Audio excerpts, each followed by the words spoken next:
ब्रजभूषण जी जब से गीता पढ़ रहे हैं तब से कुछ चीजों को लेकर उनकी समझ भी साफ हुई है। जैसे कि पहले अगर उनके साथ कुछ ऐसा होता जो उन्हें परेशान करता, यहां तक कि ऑफिस में होने वाली छोटी मोटी परेशानियां भी होती, तो वे अपनी किस्मत को कोसने लगते थे। जरा कुछ बड़ा दुख आ जाए तो भगवान को ताना देने लगते थे। लेकिन जब से गीता की शरण में गए हैं, उन्हें जीवन का सार समझ आ गया है।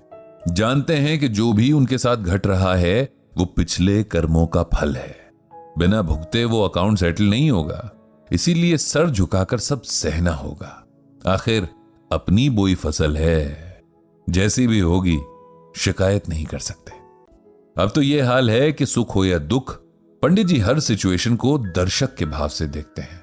उसमें शामिल होकर भी शामिल नहीं होते। जैसे कोई व्यक्ति बारिश में तो खड़ा हो लेकिन भीगे ना। जीने की एक कला गीता ही सिखा सकती है।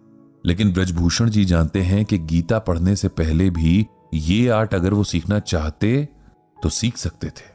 एक लाइव एग्जाम्पल उनके सामने था। लगातार कई साल वो उन्हें देखता रहा, उनसे मिलता और बात करता रहा, लेकिन तब उम्र इतनी छोटी और बुद्धि इतनी कम थी कि ये बात समझ ही नहीं आई। वो तो आप जाकर गीता पढ़ते हुए रह रहकर उनका ख्याल मन में आ जाता है तो आंखें नम हो जाती हैं और सर इज्जत से झुक जाता है। ये कर्मयोगी थे उनके दुबे सर। कर्मयोगी मतलब जो अपने काम में पूरे मन से लगा रहता, बिना रिजल्ट की चिंता के। दुबे जी ऑफिस में पहले बॉस के रूप में मिले और अब दिल में बड़ी गहरी इज्जत के साथ एक खास जगह बनाकर रहते हैं। पंडित जी तब मुश्किल से 21 साल के रहे होंगे जब उनकी सरकारी जॉब लग गई थी। वो वक्त ऐसा ही था कि पढ़ाई पूरी होते ही लोगों को गवर्नमेंट जॉब मिल जाया करती थी। तब इतना कंपटीशन भी नहीं था और एप्लीकेंट्स भी कम ही हुआ करते थे। दुबे सर उनके पहले बॉस थे, या यूं कहें कि पहले स्कूल कॉलेज के बाहर पहले टीचर, जिन्होंने सही मायने में एक डिसेंट इंसान होना क्या होता है ये सिखाया था। उनकी पूरी पर्सनालिटी जैसे सिंप्लिसिटी की पहचान थी। वे बहुत पढ़े लिखे थे, अच्छी खासी पोस्ट पर थे, लेकिन घमंड जैसे उन्हें छूकर भी नहीं गुजरा था। उन्हें देखकर पंडित जी सोचा करते कि जब हर कोई खुद को जो है उससे ज्यादा ही साबित करने की कोशिश कर रहा है, ऐसे में दुबे सर के बारे में कोई भी तभी जान सकता था जब उनसे बात हो, वरना उनका रहन सहन देखकर कोई अंदाजा नहीं लगा सकता था कि उन्हें कितनी नॉलेज और एक्सपीरियंस है। पंडित जी जब ब्रजभूषण हुआ करते थे, यानी उन्हें गीता पढ़ने में इंटरेस्ट तो था, लेकिन गीता को उन्होंने अपनी लाइफ में अप्लाई नहीं किया था और उम्र भी कच्ची थी, इसीलिए बहुत सारी बातें उन्हें समझ नहीं आती थी।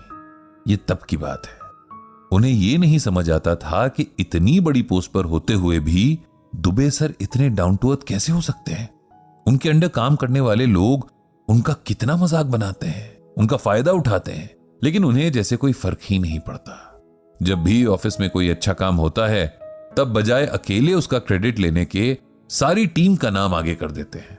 लोग हर एक बार एक ही झूठ बोलकर उनसे लीव साइन करवा लेते हैं, लेकिन वो जानकर भी अनजान बने रहते हैं। किसी के काम में गलती हो तब उसे डांटने के बजाय समझाने लगते हैं कि इस काम को ऐसे नहीं करना है। खुद पंडित जी के साथ भी कई बार ऐसा हुआ कि उनकी गलतियों पर उन्हें फटकारने के बजाय दुबे सर ने उन्हें बिठाकर काम करने का सही तरीका बताया था। दुबे सर हर किसी से बड़े अपनेपन से मिलते थे, सबके सुख दुख पूछते थे, कई बार उन कामों में भी हेल्प कर देते थे जो उनके थे ही नहीं। पंडित जी को ये बातें बड़ी हैरान करती। वो देखते कि ऑफिस के कुछ कामचोर लोग समझ न आने का बहाना करके उनके पास काम लेकर बैठ जाते हैं और दुबे सर उनका काम कराते रहते। यही लोग बाहर जाकर उनका मजाक भी बनाते हैं। अच्छा, पंडित जी को दुबे सर बहुत एनकरेज करते थे। एक तो पंडित जी ऑफिस में एज में सबसे छोटे थे, दूसरा दुबे सर के लिए बहुत रिस्पेक्ट भी रखते थे जो उनके बिहेवियर में नजर आती थी। एक बार उन्हें दुबे सर के साथ एक वर्कशॉप पर दूसरे शहर जाने का मौका मिला। रास्ते भर दोनों में खूब बातचीत हुई, दोनों के इंटरेस्ट बहुत मिलते थे। इस सफर में पंडित जी को दुबे सर के बारे में बहुत कुछ जानने को मिला, उनकी लाइफ, उनकी स्ट्रगल, बहुत कुछ। बातों बातों में पंडित जी बहुत हेजिटेशन के साथ दुबे सर से पूछ ही बैठे कि वे आखिर इतने सिंपल क्यों हैं, इतनी बड़ी पोस्ट पर होकर भी उन्हें अपनी सेल्फ रिस्पेक्ट क्यों नहीं है। दुबे सर इस बात पर पहले तो खूब हंसे और फिर हल्की मुस्कान के साथ बोले, क्योंकि मैं जानता हूं कि मैं कौन हूं। अब इस बात से तो पंडित जी और हैरान हो गए। बोले, सर ये तो सभी जानते हैं कि वो कौन है, इसमें नया क्या है? यही तो असली बात है कि हम नहीं जानते कि हम कौन है। जिस दिन हमें ये रियलाइज हो जाता है, सब इजी हो जाता है। और ये रियलाइज कैसे होता है? पंडित जी ने पूछा। गीता ज्ञान से, दुबे सर ने जवाब दिया। गीता हमें सिखाती है कि आत्मा और शरीर का रिश्ता क्या है और क्यों हमें किसी बात का, किसी काम का घमंड नहीं करना है।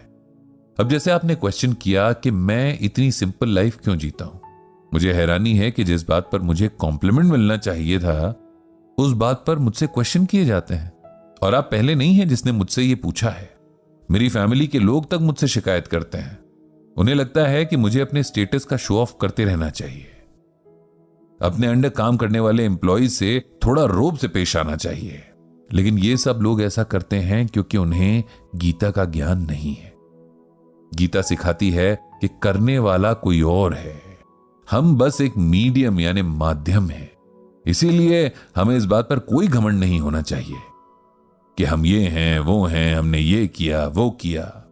अब आते हैं आपके क्वेश्चन पर कि मैं जैसा हूं वैसा क्यों हूं। तो उसके लिए आप गीता का ये श्लोक सुनिए। अनाश्रितः कर्म फलम कार्यम कर्म करोति यः सह सन्यासी च योगी न निर्निग्ना चाक्रियाः। इस श्लोक में भगवान कृष्ण कहते हैं कि हे अर्जुन, जो मनुष्य अपने कर्मों के फल की इच्छा किए बिना कर्म करता है और अपनी जिम्मेदारी को समझते हुए अच्छे कर्म करता है, वो योगी है।